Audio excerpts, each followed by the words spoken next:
అలర చంచలమైన ఆత్మనందుండ నీ అలవాటు చేసే నీ ఉయ్యాల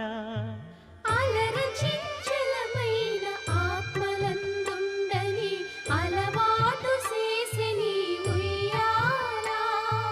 పలుమారు ఉచ్ఛ్వాస పవనమందుండ నీ భావంబు తెలిపే నీ ఉయ్యాల పలుమారు ఉచ్ఛ్వాస పవనమందుండని నీ భావ